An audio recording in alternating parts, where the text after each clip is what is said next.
Okay, let's unpack that feeling. That Yeah. familiar clench in your gut when you check your bank balance or maybe when a bill arrives. Mhm. If that sounds familiar, well, you're definitely in the right place today. It's really interesting how that kind of unease, that financial worry, it really cuts across all income levels. It's just a very human response, isn't it? It absolutely is. And today, we're doing a deep dive into exactly that, overcoming the fear of money. We're focusing especially on, let's say, the beginner or intermediate stage of getting a handle on your finances. Right. Getting started. Yeah, like thinking about financial jargon. It feels like this secret code, but really it's just a language you can learn.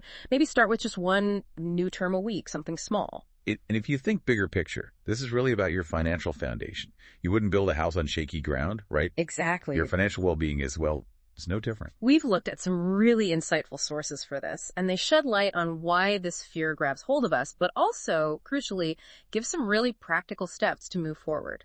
Mm-hmm. One source even breaks it down into this helpful 3-part journey: beginner, intermediate, and advanced, which gives us a great map. Yeah, a framework.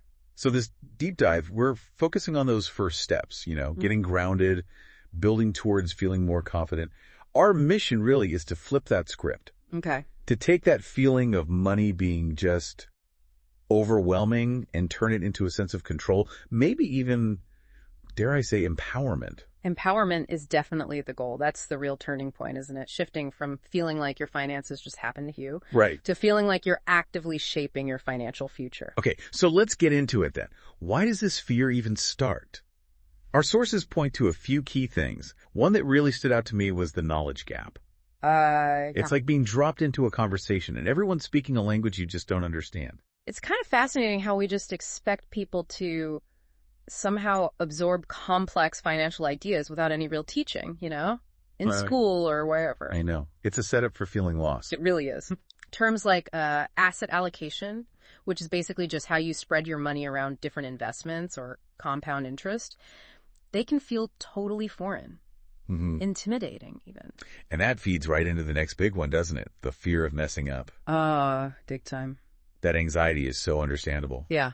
Because the consequences of making a mistake with money can feel really real and, long-lasting. Yeah. Getting into debt, making a bad investment. Totally. And then layered on top of that is this, constant societal noise about what financial success is supposed to look like. It's often this really extreme picture, isn't it? Mm-hmm. You're either a millionaire by 30 or, well, the silence speaks volumes. It's like, don't measure yourself against those Instagram highlight reels. Define your own success. And social media just pours fuel on that fire. You know, we see these polished little snapshots of seemingly perfect financial lives. Right. And it just breeds comparison and anxiety. It's almost inevitable. Yeah, it feels like there's not much celebration of just being, financially stable and responsible. It feels like it's all or nothing. Sure. And that can create a lot of unspoken judgment, maybe even shame around money. Emotionally, it takes a huge toll. Real stress, which can lead to just avoiding it altogether, not looking at your bills, not checking your accounts, feeling totally powerless. And that avoidance, while it feels like a coping mechanism in the moment, it unfortunately just makes the problem worse down the road. It stops you from getting the knowledge and control that could actually ease the fear. And a huge reason this fear sticks around, as our sources really point out, is that most of us just didn't get any formal financial education in school. Simple as that. Right. We're just expected to figure it out. Yeah, as adults, often with zero guidance. That lack of a basic understanding puts so many people at a disadvantage from the start. It really contributes to that feeling of being lost at sea financially. Then you add in the sheer number of choices. I mean, honestly, just trying to pick a savings account or figure out which budgeting app is the quote-unquote best, it can feel impossible. Like standing in front of this giant wall of options, totally paralyzed because you're scared of picking the wrong one. That paralysis by analysis. Yeah, it's a very common thing. So many resources, so many options. It can actually feel like a barrier instead of a help.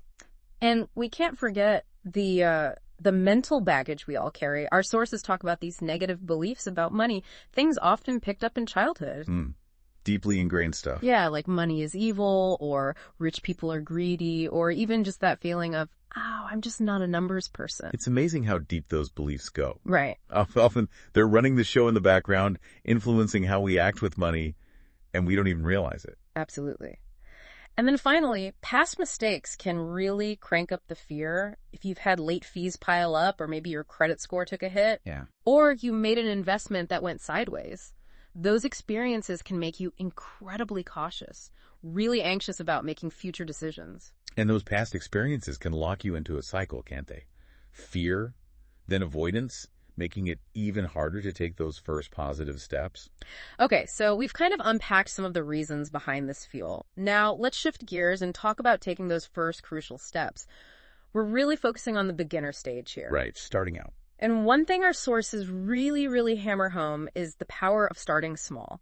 You don't need to, transform your entire financial world overnight. That's so key. Those small, manageable steps. Yeah. It stops you feeling overwhelmed right at the start. Exactly. And you get some early wins, which builds momentum. That's huge. Totally. And the absolute foundation, step one is budgeting. Now, I know the word budget can sound restrictive, maybe even a bit depressing. Chuckles softly. Yeah, it gets a bad rap. But our sources explain it's really just a plan. Think of it like your money's GPS.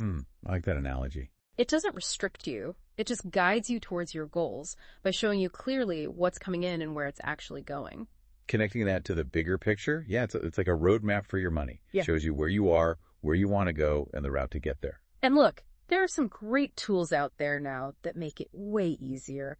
Apps like Mint or Pocket Guard were mentioned specifically. They really help you visualize and track things without it feeling like homework. Yeah, those apps can automate a lot of the boring parts, the tracking, Yeah. and just give you that clear picture of what's coming in and going out. Another really vital idea for beginners is sort of reframing how you think about money itself. Okay. Instead of seeing it as this, scary thing that causes anxiety, try to view it as a tool. A tool that helps you reach your goals. Whether that goal is a dream vacation or just feeling a bit more secure day to day. That shift in perspective is fundamental, really. It turns money from being the source of stress into the enabler of what you want in life. And hand in hand with that, our sources suggest actively challenging those negative thoughts we talked about earlier. Right, the mental baggage. Yeah. Swap them out for more empowering ones. So instead of, I'll never figure this out, try something like, okay, I'm learning how to use money in a way that works for me. It sounds simple, maybe even a bit cheesy. Chuckles a little. But it can genuinely shift your mindset over time. Those little affirmations chip away at those old negative beliefs. It works. And remember, you don't have to figure all this out alone. There are some really good, accessible resources for beginners. The book, I Will Teach You to Be Rich by Ramit Sethi got mentioned. Good one. And also YouTube channels like Money to the Masses.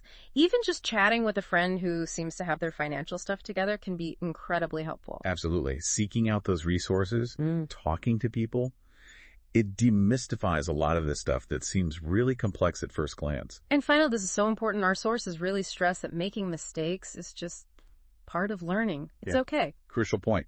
You're going to overspend sometimes. You might make a financial choice that, looking back, wasn't the best. It happens to literally everyone. The key is just to learn from it and keep going. And definitely celebrate the small wins. Saved a bit extra, paid a bill early. That's progress. Acknowledge it. It builds confidence. Totally.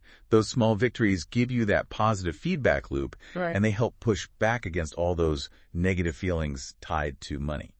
Okay, so you've started with the basics. You're maybe trying out a budget, working on reframing your thoughts, doing a bit of learning. What's next? Moving up a level. Right. This is where we get into the intermediate stage. And our sources highlight that this is where some deeper self-reflection really becomes important. Yeah, the intermediate stage is about going beyond just the mechanics, the budgeting, the saving, and really starting to understand the why behind your financial behavior, the emotions, the psychology. And a key tool for this intermediate phase, according to our sources, is something they call intermediate journaling. Now, this isn't just, writing down that you bought a coffee. It's a much deeper look at your relationship with money. It's fascinating, isn't it? Using journaling almost like a key to unlock those subconscious beliefs and patterns around money that we've been talking about? Exactly. It means reflecting on past experiences that really shaped how you think and feel about money. Thinking back to childhood memories or significant financial events, good or bad, and really unpacking how they made you feel at the time and maybe still do. Exploring those early experiences can really show you where some of your current anxieties or beliefs actually came from. And just like in the beginner stage, identifying and reframing negative money beliefs is still crucial here, but you go deeper. Right. You might start with that surface thought, I'm just bad with money. But intermediate journaling helps you dig into why you believe that, where did it come from, and how can you actively challenge it and reframe it. Maybe into something like, I am capable of learning and improving my financial skills. That process, pinpointing where a belief started, and then consciously choosing to replace it with something more empowering, that's incredibly effective, powerful stuff. Another key piece of the intermediate stage is really tracking your spending habits, but with a different lens. It's not just about the numbers anymore. Yeah. It's about spotting those emotional spending patterns, understanding the triggers. Do you tend to shop online when you're stressed or bored? Or maybe to celebrate? Yes. Recognizing those emotional triggers. That gives you the power to make more conscious choices about your spending later on. You see the pattern. And this intermediate stage is definitely about taking more proactive steps. You're setting clearer, more realistic financial goals. You're sticking with that budget. Maybe you're starting to research things like automating your savings or even dipping your toes into basic investing. It's really about shifting from being reactive, just dealing with things as they come up, to being more intentional and forward-looking with your finances. So journaling is like this central tool for the intermediate stage. Our sources actually gave some really concrete examples of journaling prompts that sound super helpful. Oh, yeah. Like what? Things like, describe a time you felt really anxious about money. Or, what are some negative beliefs you have about money? How can you actively reframe them? Even something straightforward like, track your spending for the last week and note down any times you think it was emotional spending. Those prompts are really designed to spark that deeper self-reflection, aren't they? To help you uncover those hidden layers of your financial psychology. And reflecting on childhood memories around money can be surprisingly revealing. One source used the simple example of a piggy bank. The piggy bank. Classic. Well, that very first introduction to saving, maybe delayed gratification. Thinking about those early lessons, or lack thereof, can show you how your foundational beliefs about money were first built. Understanding those early influences helps you sort out which beliefs are genuinely yours and which ones you just kind of absorbed from your family or environment. And it's not just your direct experiences either. Thinking about your family's general attitude towards money. Were your parents savers, spenders? Was money talked about openly, or was it a taboo subject? That can reveal how those ingrained attitudes might still be quietly influencing your own habits today. Recognizing those family patterns can definitely shed light on why you might have certain automatic reactions or anxieties when it comes to money. And when you use journaling to pinpoint a negative money belief, it really empowers you to question it, to challenge its validity. Yeah. You start asking, okay, is this actually true? What proof do I have? And often you find those old beliefs don't really hold water when you look closely. That critical self-questioning is so necessary to break free from those limiting beliefs that hold you back. And then comes the really potent part, actively reframing it. Turning that negative into a positive affirmation. Yeah. Like we said, I'm bad with money becomes I am capable of learning and improving one step at a time. Saying these affirmations regularly can genuinely shift your perspective. It's like consciously rewriting your internal script about money. And connecting the simple act of tracking your spending to understanding the emotions behind the purchases. That's so key.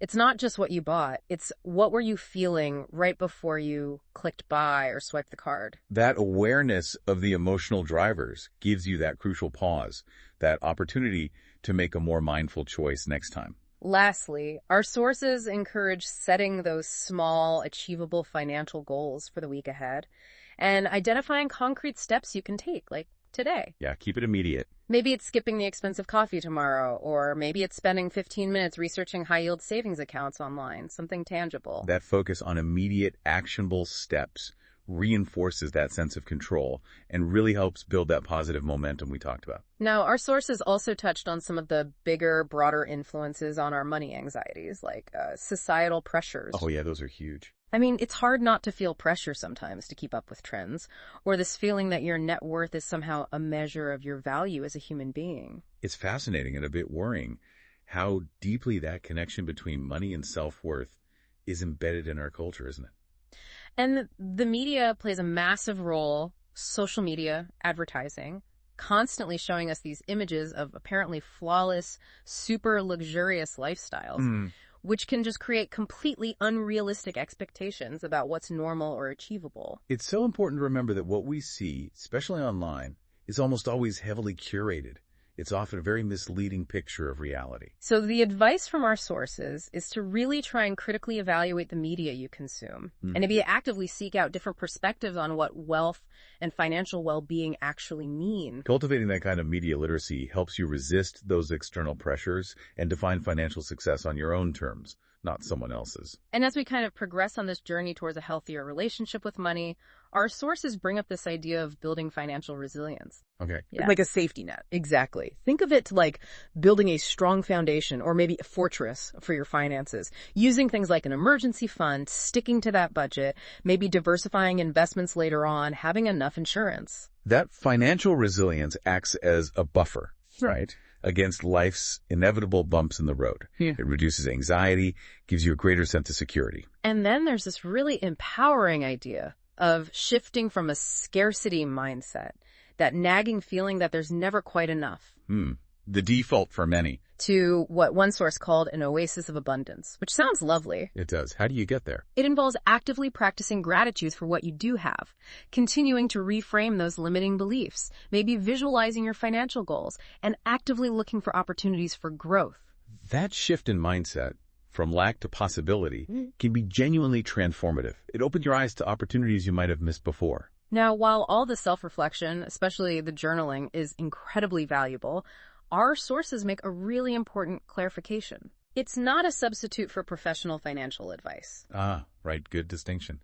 Journaling helps you understand yourself better, but a qualified advisor brings objective expertise for your specific situation and goals. Exactly. So if and when you feel ready to talk to a professional, how do you get the most out of it? Preparation is key. Right. These sources suggest going in prepared with thoughtful questions. That means having a pretty clear idea of your current financial picture, being able to articulate your goals, maybe doing a little research on different types of advisors, and actually writing down your specific questions beforehand. Being prepared like that just ensures you get the most relevant insights and clear guidance from the advisor. Makes the meeting much more productive. So to sort of wrap things up here, the main takeaway is that overcoming the fear of money, it's a journey, isn't it? Absolutely. Not a destination you reach overnight. It starts with those small, manageable steps we talked about and a real commitment to increasing your self-awareness about your own patterns and beliefs. And it's a continuous process. Yeah. Learning, evolving. There will be progress, maybe occasional setbacks, but you keep moving forward. We really want to encourage you, the listener, to take just one actionable step this week. Just one. Small step. Maybe try one of those journaling prompts we mentioned. Or just download a budgeting app and poke around, see how it feels. No pressure. Even that single small action can be the start of a really significant positive shift in how you feel about and interact with your money. And here's a final thought we want to leave you with. Consider how understanding your emotional relationship with money might actually be the most powerful step towards building long-term financial well-being and security. Maybe even more powerful than just focusing purely on the numbers. Interesting point. So the question to mull over is, what is one feeling you actively want to cultivate around your finances instead of fear?